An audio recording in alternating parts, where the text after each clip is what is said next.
نظم ایک مکڑا اور مکھی ماخوذ۔ ایک دن کسی مکھی سے یہ کہنے لگا مکڑا،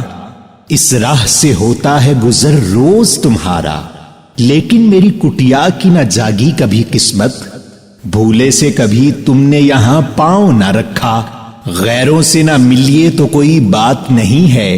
اپنوں سے مگر چاہیے یوں کھچ کے نہ رہنا، آؤ جو میرے گھر میں تو عزت ہے یہ میری، وہ سامنے سیڑھی ہے جو منظور ہو آنا۔ مکھی نے سنی بات جو مکڑے کی تو بولی، حضرت کسی نادان کو دیجیے گا یہ دھوکا، اس جال میں مکھی کبھی آنے کی نہیں ہے، جو آپ کی سیڑھی پہ چڑھا پھر نہیں اترا۔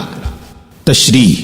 زیر تشریح نظم مکڑا اور مکھی مغربی شاعر کی نظم سے ماخوذ ہے، جس کے مطابق ایک مکڑا ایک مکھی سے مخاطب ہو کر کہتا ہے کہ تم ہر روز ادھر سے گزرتی ہو، لیکن کبھی بھولے سے بھی تم نے میرے غریب خانے میں قدم رکھنے کی زحمت تک گوارا نہیں کی۔ یہ درست ہے کہ اگر غیروں سے نہ ملا جائے تو اس سے کوئی فرق نہیں پڑتا، لیکن اپنوں کے ساتھ اس طرح کی لا تعلقی مناسب معلوم نہیں ہوتی۔ اگر تم میرے گھر میں آؤ تو میری عزت افزائی ہوگی، میری یہ دعوت منظور کر لو تو سامنے جو سیڑھی ہے اس سے اندر آ جاؤ۔ مکھی نے مکڑے کی بات کو بغور سنا اور بولی کہ حضرت یہ دھوکہ کسی احمق کو دیجئے، اس لیے کہ میں تو اس حقیقت سے پوری طرح واقف ہوں کہ جو آپ کی سیڑھی پر چڑھا پھر واپس نہیں آیا۔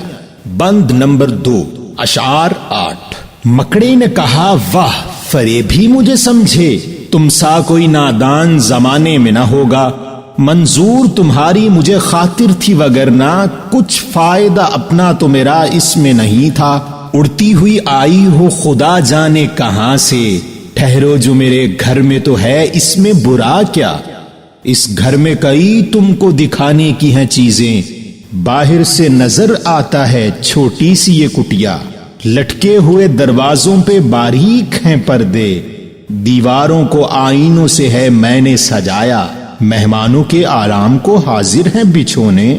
ہر شخص کو ساواں یہ میسر نہیں ہوتا۔ مکھی نے کہا، خیر یہ سب ٹھیک ہے، لیکن میں آپ کے گھر آؤں یہ امید نہ رکھنا، ان نرم بچھونوں سے خدا مجھ کو بچائے، سو جائے کوئی ان پہ تو پھر اٹھ نہیں سکتا۔ تشریح۔ اس مرحلے پر مکڑے نے بڑی سختی کے ساتھ مکھی کو مخاطب کرتے ہوئے کہا کہ کس قدر افسوسناک بات ہے کہ تم مجھے دھوکے باز سمجھ کر نادانی کا ثبوت دے رہی ہو، میں نے جو تمہیں یہاں آنے کی دعوت دی تو محض تمہاری خاطرداری منظور تھی، جبکہ اس میں میرا کوئی فائدہ نہ تھا، تم جانے کتنی دور دراز سے اڑتی ہوئی آ رہی ہو، اس میں برائی کیا ہے، چند لمحوں کے لیے یہاں رک کر سانس لے لو، ہر چند کے میرا گھر باہر سے بالکل معمولی نظر آتا ہے، لیکن اس میں کئی ایسی نادر اشیاء موجود ہیں جنہیں دیکھ کر تم خوش ہو جاؤ گی، اندر جو دروازے موجود ہیں ان پر میں نے خوش رنگ پردے لٹکائے ہوئے ہیں، اور جو دیواریں ہیں ان پر شیشے جڑے ہوئے ہیں، یہی نہیں بلکہ مہمانوں کے آرام کے لیے بستر بھی حاضر ہیں،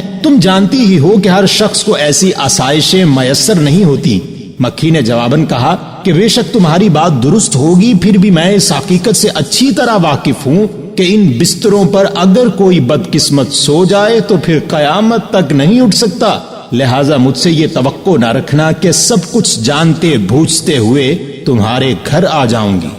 بند نمبر 3 اشعار 8۔ مکڑے نے کہا، دل میں سنی بات جو اس کی، پھانسوں اسے کس طرح یہ کم بخت ہے دانا، سو کام خوشامد سے نکلتے ہیں جہاں میں، دیکھو جسے دنیا میں خوشامد کا ہے بندہ، یہ سوچ کے مکھی سے کہا، اس نے بڑی بھی، اللہ نے بخشا ہے بڑا آپ کو رتبہ، ہوتی ہے اسے آپ کی صورت سے محبت، ہو جس نے کبھی ایک نظر آپ کو دیکھا،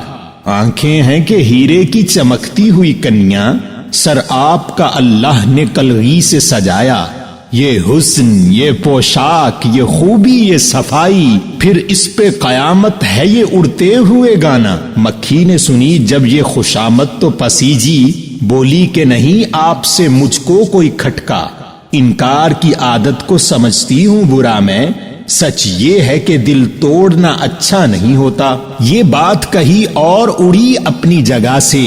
پاس آئی تو مکڑے نے اچھل کر اسے پکڑا، بھوکا تھا کئی روز سے، اب ہاتھ جو آئی آرام سے گھر بیٹھ کے مکھی کو اڑایا۔ تشریح: مکھی کا جواب سن کر مکڑا حیرت زدہ رہ گیا کہ یہ کمبخت تو بڑی ہوشیار نکلی، چنانچہ سوچنے لگا کہ اسے پھانسنے کے لیے کون سا حربہ آزمایا جائے۔ پھر چند لمحوں تک خاموش رہ کر یوں گویا ہوا کہ اے بڑی بھی، بے شک اللہ نے آپ کو بڑا مرتبہ عطا کیا ہے، جو کوئی نظر بھر کے دیکھ لیتا ہے آپ سے محبت کرنے لگ جاتا ہے۔ آپ کی آنکھوں میں ہیرے کی سی چمک ہے اور سر پر اللہ نے کلغی سجائی ہے۔ آپ کی خوبصورتی، لباس اور نفاست میں کس کو شک ہو سکتا ہے؟ اور جب پرواز کے دوران آپ نغمہ سرا ہوتی ہیں تو قیامت کا سما بند جاتا ہے۔ مکھی نے مکڑے کی جب یہ خوشامدانہ باتیں سنی تو پسیج گئی اور کہنے لگی کہ مجھے آپ سے کیا خطرہ ہو سکتا ہے؟ اگر کوئی اس طرح کی دعوت دے تو میں انکار کو خود بہت برا سمجھتی ہوں، اور سچی بات تو یہ ہے کہ کسی کا دل توڑنا اچھا فعل تو نہیں۔ یہ کہہ کر مکھی اپنی جگہ سے اڑ کر جیسے ہی مکڑے کے پاس پہنچی تو اس نے اچھل کر مکھی کو دبوچ لیا۔ یوں بھی وہ کئی روز سے بھوکا تھا، چنانچہ کسی توقف کے بغیر مکھی کو ہڑپ کر گیا۔ بچوں کے لیے اس میں سمجھنے کی بات یہ ہے کہ کبھی کسی کی خوشامد میں مت آئیں، کیونکہ خوشامد کرنے والا آپ کو دھوکہ بھی دے سکتا ہے۔